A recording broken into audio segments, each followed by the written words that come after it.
नमस्कार दोस्तों।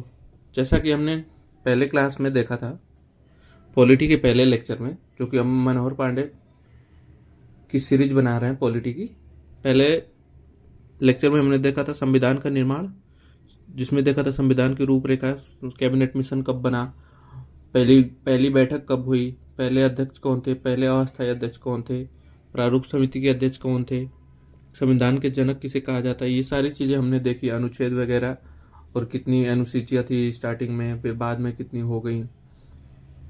ठीक है। और हमने देखा कि विभिन्न स्रोत, जो हमारे संविधान के स्रोत हैं, वो कहाँ से लिए गए हैं। आज अपन देखेंगे संविधान की उद्देशिका। स्टार्ट करेंगे संविधान की उद्देशिका। नेहरू द्वारा प्रस्तुत उद्देश्य संकल्प से जो आदर्श प्रस्तुत किए गए, उन्हें इस संविधान की उद्देशिका के में शामिल कर लिया गया। संविधान के 42वें संशोधन, कौन सा संशोधन? 42वें संशोधन 1976 द्वारा यथा संशोधित यह उद्देशिका निम्न प्रकार है। उद्देशिका क्या थी? हम भारत के लोग भारत को एक संपूर्ण, प्रमुख, संपन्न, समाजवादी, पंथ निरपेक्ष, लोकतांत्रिक गणराज्य बनाने के लिए तथा उसके समस्त नागरिकों को सामाजिक, आर्थिक और राजनीतिक न्याय, विचार, अभिव्यक्ति, विश्वास, धर्म और उपासना की स्वतंत्रता, प्रतिष्ठा और अवसर की समता मीन्स समानता प्राप्त कराने के लिए तथा उन सब में व्यक्ति की गरिमा और राष्ट्र की एकता और अखंडता सुनिश्चित करने वाली बंधुता बनाने के लिए दृढ़ संकल्प होकर अपनी इस संविधान सभा आज तारीख 26 नवंबर 1949 को इत द्वारा संविधान को अंगीकृत, अधिनियमित और आत्मसमर्पित करते हैं। ये सारी चीजें थी संविधान की उद्देशिका। संविधान की उद्देशिका को किसने प्रस्तुत किया? जवाहरलाल नेहरू ने। इतना आप याद रखोगे। और इतना याद रखोगे 42वें संशोधन में कौन कौन से शब्द जोड़े गए थे? समाजवादी, पंथ निरपेक्ष और अखंडता। नेक्स्ट चलते हैं अपन प्रारूप समिति के सदस्य। प्रारूप समिति के सदस्य, प्रारूप समिति के सदस्य टोटल 7 थे। भीमराव अंबेडकर को लेके टोटल 7 थे। प्रारूप समिति के जो अध्यक्ष थे, प्रारूप समिति के सदस्य टोटल 7 थे, जिसमें कि अध्यक्ष कौन थे? डॉक्टर भीमराव अंबेडकर। अन्य सदस्य कौन कौन थे?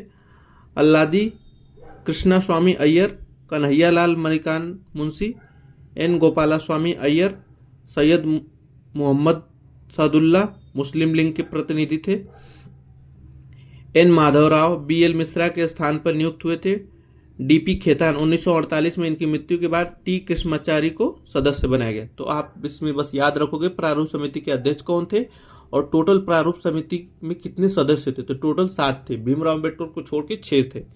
आप इतना याद रखोगे। अब देखना संविधान सभा की प्रमुख समितियां, ये इंपॉर्टेंट है, इसको आप याद कर लेना। संचालन समिति का अध्यक्ष कौन था? जो संविधान सभा बनी थी, जो कि संविधान को बना रही थी, उसके संचालन समिति के अध्यक्ष थे डॉक्टर राजेंद्र प्रसाद। संघ संविधान समिति के अध्यक्ष कौन थे? पंडित जवाहरलाल नेहरू। झंडा समिति के कौन थे? राजेंद्र प्रसाद। तो संचालन समिति के भी कौन थे? राजेंद्र प्रसाद। और झंडा समिति के भी राजेंद्र प्रसाद। प्रांतीय संविधान समिति के सरदार वल्लभ भाई पटेल। प्रांतों को एकीकृत करने के लिए प्रांतीय संविधान समिति के अध्यक्ष कौन बनाए गए थे? सरदार वल्लभ भाई पटेल। प्रारूप समिति के आप लोग को पता ही है, डॉक्टर भीमराव अंबेडकर, ये इंपॉर्टेंट है। झंडा समिति भी याद रखिएगा। संघ शक्ति समिति पंडित जवाहरलाल नेहरू। संघ संविधान समिति, जितने भी संघ नाम से आएंगे वो पंडित जवाहरलाल नेहरू। सदन समिति V पट्टामैया सीतारामैया। प्रांतीय संविधान समिति सरदार वल्लभ भाई पटेल। ये 2 बार आ गया। प्रांतीय संविधान समिति हमने पहले पढ़ रखा, सरदार वल्लभ भाई पटेल। इसमें याद रखना संचालन समिति के अध्यक्ष डॉक्टर राजेंद्र प्रसाद, झंडा समिति के अध्यक्ष डॉक्टर राजेंद्र प्रसाद, संघ संविधान समिति और संघ शक्ति समिति दोनों के जवाहरलाल नेहरू, और प्रांतीय संविधान समिति के अध्यक्ष सरदार वल्लभ भाई पटेल। अब देखते हैं कि देश की जो पहली अंतरिम मंत्रिमंडल बनी थी, उसकी कौन कौन से मंत्री बने थे। ठीक है, अंतरिम सरकार, जो कि अंतरिम सरकार उसको सरकार बोलते हैं कि जो बिना लोगों के द्वारा चुनी गई सरकार होती है, उसको अंतरिम सरकार, इंतरिम सरकार इंग्लिश में बोलते हैं। तो क्योंकि चुनाव तो पहला लोकसभा चुनाव तो हमारा संविधान गणतंत्र बनने के बाद ही हुआ, 1950 के बाद ही 1951 में हुआ पहला लोकसभा चुनाव, इसलिए जो ये सरकार थी ये अंतरिम सरकार थी। ठीक है, तो जवाहरलाल नेहरू कार्यकारी परिषद के उपाध्यक्ष, विदेशी मामलों तथा राष्ट्रमंडल के अध्यक्ष थे। पर वल्लभ भाई पटेल क्या थे?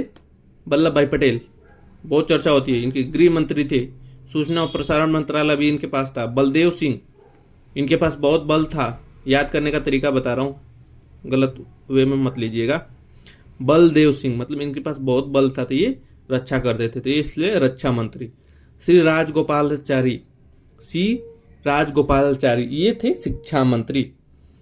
पूछता है इसमें से भी क्वेश्चन, पहले शिक्षा मंत्री कौन थे? तो श्री राजगोपालाचारी। राजेंद्र प्रसाद क्या थे? खाद्य एवं कृषि मंत्री। जगजीवन राम श्रम, बहुत इंपॉर्टेंट है, बहुत बड़े नेता बने थे बिहार के। ये याद रखिएगा। आसिफ अली रेलवे के थे। लियाकत अली खान वित्त मंत्री थे।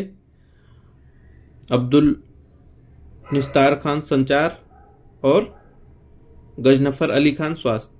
तो इंपॉर्टेंट क्या है? गृह मंत्री कौन था, रक्षा मंत्री कौन था और शिक्षा मंत्री कौन था, ये इंपॉर्टेंट है। श्रम मंत्रालय भी याद रख लीजिएगा, जगजीवन राम। ठीक है, रेलवे याद कर लीजिएगा, आसफ अली। ठीक है, इतना बहुत है। अब देखेंगे इंपॉर्टेंट चीज, संविधान के भाग, अनुच्छेद एवं संबंधित विवरण। देखिए, हमारे संविधान में टोटल 22 भाग थे जब संविधान बना था तब। अभी कितने हैं? 25 भाग। ये आपको याद रखना है, और ये भी याद रखना है कि भाग 1 में क्या है, भाग 2 में क्या है, ऐसे भाग 20 तक जो इंपॉर्टेंट भाग हैं, जिसको इंग्लिश में पार्ट्स भी कहते हैं, पार्ट्स ऑफ कॉन्स्टिट्यूशन। तो इसको आपको ध्यान रखना है। तो भाग 1 कहां से कहां तक है? अनुच्छेद 1 से लेके 4 तक। अनुच्छेद 1 से लेके 4 तक आपका भाग 1 में आएगा, जिसमें कि क्या बताया गया है? संघ और उसका राज्य क्षेत्र, नए राज्य का निर्माण, संघ और उसके राज्य क्षेत्र। भाग 2 में अनुच्छेद 5 से लेके 11 तक है। भाग 2 अनुच्छेद 5 से लेके 11 तक, इसमें क्या चीज का विवरण है? नागरिकता से संबंधित अनुच्छेद है। ठीक है। भाग 3 बहुत ही इंपॉर्टेंट, अनुच्छेद 12 से लेके 35 तक, मौलिक अधिकार।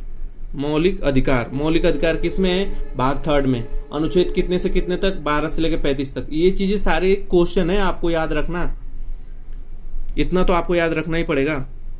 भाग 4 क्या है? भाग 4 अनुच्छेद 36 से लेके 51 तक, अनुच्छेद 36 से लेके 51 तक, राज्य के नीति निर्देशक तत्व, राज्य के नीति निर्देशक सिद्धांत। नीति निर्देशक सिद्धांत कहां से लिया गया था?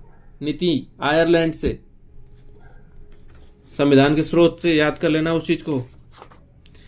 भाग 4A ये बाद में जोड़ा गया था। अनुच्छेद 51A में नागरिकों के मौलिक कर्तव्य कब जोड़ा गया था? 1976, 42वां संशोधन, जिसको कि मिनी कॉन्स्टिट्यूशन भी बोलते हैं 42वें संशोधन को, क्योंकि बहुत सारी चीजें इसमें ऐड की गई थी। भाग 5 में क्या है?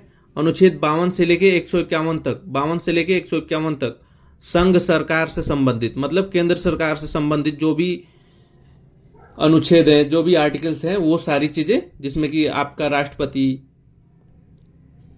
राष्ट्रपति आ गया, प्रधानमंत्री आ गया, उपराष्ट्रपति आ गया, ये सारी चीजें किसमें है? भाग 5 में है। भाग 6 में अनुच्छेद 152 से लेके 237, अनुच्छेद 152 से लेके 237, राज्य सरकार से संबंधित। भाग 7 में क्या है? भाग 7 में है आपका अनुच्छेद 238, प्रथम अनुच्छेद के भाग B से जुड़ा है। 1956 में 7वें संविधान संशोधन से हटा दिया गया, मतलब भाग 7 को हटा दिया गया। ठीक है, तो आपको सीधे भाग 6 तक याद रखना है और फिर भाग 8 याद रखना है। भाग 8 में क्या है, केंद्र शासित प्रदेशों एवं उसका प्रशासन 239 से लेकर 242 तक। भाग 8 में क्या है, केंद्र शासित प्रदेश और उनके प्रशासन, उससे संबंधित जो भी आर्टिकल्स हैं भाग 8 में आपको मिलेंगी। भाग 9 में क्या है, 243 जो कि पंचायतें, जो कि आपके 11वें और 12वें अनुसूची में जोड़ी गई थी बाद में, ये आपके मिलेगा भाग 9 में। भाग 9A में नगर पालिका, ठीक है, इंपॉर्टेंट चीजें याद रखने का। भाग 18 में आपात संबंधी, आपात उपबंध, अनुच्छेद 352 से लेकर 360, तीन आपात होते हैं जिसको कि अपन आर्टिकल्स वाले चैप्टर में या फिर आर्टिकल्स वाले वीडियो में देखेंगे। भाग 19 में क्या है, विविध, तो ये याद रखना भाग 18। भाग 20 याद रखना संविधान संशोधन। इधर के 8 भाग इंपॉर्टेंट है, भाग ए, भाग 2, भाग 3, भाग 4, भाग 5, फिर भाग 8 और भाग 9, फिर उसके बाद 18, 20, ठीक है, ये इंपॉर्टेंट है। और भाग 15 है जिसमें कि निर्वाचन है, ठीक है। अब देखेंगे भारतीय संविधान की अनुसूचियां। भारतीय संविधान में टोटल कितनी अनुसूची है? जब भारत का संविधान बना था तो केवल 8 अनुसूची थी, लेकिन अभी कितनी है? टोटल 12 अनुसूचियां हैं। ये याद रखना है आपको, डायरेक्टली क्वेश्चन पूछा जाएगा कि पहली अनुसूची में क्या वर्णन है, दूसरी अनुसूची में क्या वर्णन है, तीसरी अनुसूची में क्या वर्णन है, ऐसे करके क्वेश्चन पूछता है कि 10वीं अनुसूची में किस चीज का उल्लेख है। तो इसलिए आपको ये चीज इंपॉर्टेंट है, इसको याद रख लेना। प्रथम अनुसूची, इसमें भारतीय संघ के घटक राज्यों और संघ शासित क्षेत्रों का उल्लेख है। ये अभी 28 राज्य है और 9 आपके केंद्र शासित प्रदेश हैं, क्योंकि ये पहली की बुक है जिसमें कि 29 राज्य दिया था और 7 केंद्र शासित प्रदेश दिया था, तो अभी 9 ये है और 28 वो है।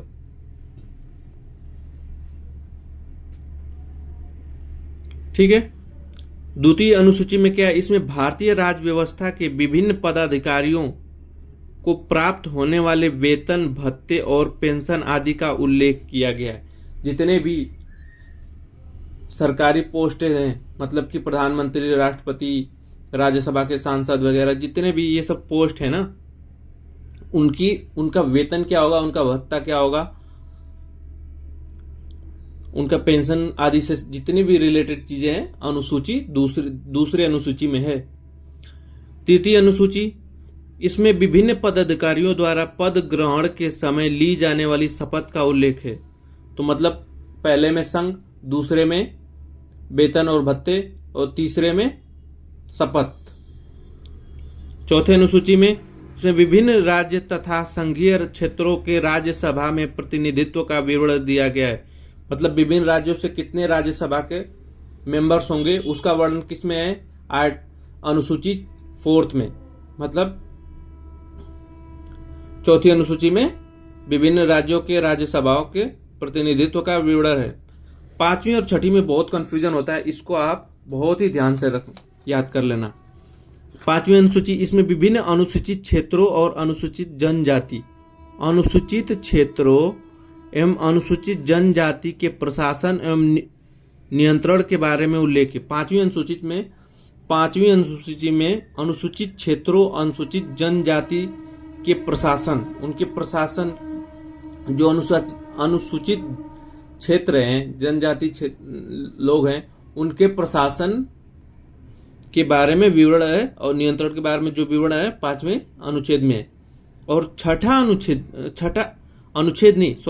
अनुसूची में 6ठी अनुसूची में क्या है? इसमें असम, मेघालय, त्रिपुरा और मिजोरम राज्यों के जनजाति क्षेत्रों के प्रशासन के बारे में प्रावधान, एक अलग से प्रावधान। 5वीं में तो था ही जनजाति क्षेत्रों के प्रशासन और नियंत्रण के बारे में, लेकिन जो पूर्वोत्तर के क्षेत्र हैं, नॉर्थ ईस्ट के क्षेत्र हैं, उनके जो कौन कौन से राज्य हैं? असम, मेघालय, त्रिपुरा और मिजोरम। आप ऐसे याद रख सकते हो, ATMM, ठीक है। असम, त्रिपुरा, मेघालय, मिजोरम। 7वीं अनुसूची में क्या है, इसमें केंद्र और राज्यों के बीच शक्तियों के बंटवारे के बारे में दिया गया है। इसके अंतर्गत 3 सूची है, संघ सूची, राज्य सूची एवं समवर्ती सूची। इसके अंतर्गत कौन कौन सी सूची है, संघ सूची, राज्य सूची और समवर्ती सूची। इसमें विषय डिसाइड किए गए हैं कि संघ सूची में जो विषय होंगे उस पर केवल संघ कानून बना सकता है, राज्य सूची में जो विषय होंगे सिर्फ राज्य बना सकता है, और समवर्ती सूची ऐसी सूची होगी कि जिसका दोनों राज्य और केंद्र कोई भी उस पर कानून बना सकता है। समवर्ती सूची कहां से ली गई थी, किस देश के संविधान से ली गई थी, तो ऑस्ट्रेलिया से ली गई थी। ये बात आप याद रखना, पिछली बातों का मैं रिवीजन कराते चल रहा हूं, याद रखना ये भाग और अनुसूचियां। अब देखना 8वीं अनुसूची में क्या है, भाषा। 22 भाषाओं का उल्लेख किया गया है। मूल रूप से इसमें 14 भाषाएं थी। जब भारत का संविधान बना था तो केवल 14 भाषाएं थे, अब बढ़ के 22 भाषाएं हो गई। 9वीं अनुसूची, संविधान में अनुसूची प्रथम संविधान संशोधन 1951 द्वारा जोड़ी गई। इसके अंतर्गत राज्य द्वारा संपत्ति के अधिग्रहण के विविध विधियों का उल्लेख किया गया। मतलब कि 9वीं अनुसूची में संपत्ति के अधिग्रहण की विधियों का उल्लेख किया गया है। ये 1951 में प्रथम संविधान संशोधन के द्वारा जोड़ी गई। 10वीं सूची, ये देखो अब इंपॉर्टेंट आ रहा है। ये 8वीं इंपॉर्टेंट है, 9वीं उतना खास नहीं है, कोई बात नहीं, अगर याद है तो ठीक है, नहीं याद है तो कोई बात नहीं। 11वीं और 12वीं ये याद रखना आप, पहले के 6 याद रखना और नीचे की ये। 10वीं अनुसूची में दल बदल कानून बनाया गया। 10वीं अनुसूची में 8 अनुसूची तो पहले से थी, 9वीं अनुसूची पहले संविधान संशोधन के द्वारा जोड़ी गई। ठीक है, 10वीं अनुसूची 52वें संविधान संशोधन 1985 द्वारा जोड़ी गई, जिसमें कि दल बदल से संबंधित प्रावधानों का उल्लेख किया। दल बदल मतलब कि कोई विधायक किसी पार्टी से जीत गया और बाद में किसी में शामिल हो जाता था, सरकार जिसमें बन रही थी उसमें शामिल हो जाता था। तो इस पे कानून बनाया गया कि कुछ एक लिमिटेशन रखी गई कि इस प्रावधान को अगर आप फॉलो नहीं कर रहे हो तो आपकी सदस्यता निरस्त कर दी जाएगी। वो जो भी कानून है 10वीं अनुसूची में। 11वीं अनुसूची, यह अनुसूची संविधान संशोधन 73वें संविधान संशोधन 1993 द्वारा जोड़ी गई। इसमें पंचायती राज संस्थाओं के कार्यों के 29 विषय प्रदान किए। मतलब 11वीं अनुसूची में पंचायती राज व्यवस्था से संबंधित है। 12वीं अनुसूची, यह अनुसूची संविधान संशोधन 73वें में कौन जोड़ी गई, 73वां और 74वां 1993 में ही हुआ था संविधान संशोधन। और 12वीं अनुसूची में शहरी क्षेत्रों के स्थानीय प्रशासन स्वशासन संस्थाओं का कार्य करने की 18 विषय दिए गए। मतलब कि 11वीं अनुसूची में पंचायती, मतलब कि जो ग्राम प्रधान होते हैं, ब्लॉक प्रमुख होते हैं और जिला पंचायत सदस्य वगैरह होते हैं, वो सारी चीजें उनसे रिलेटेड कानून 11वीं अनुसूची में दिया गया।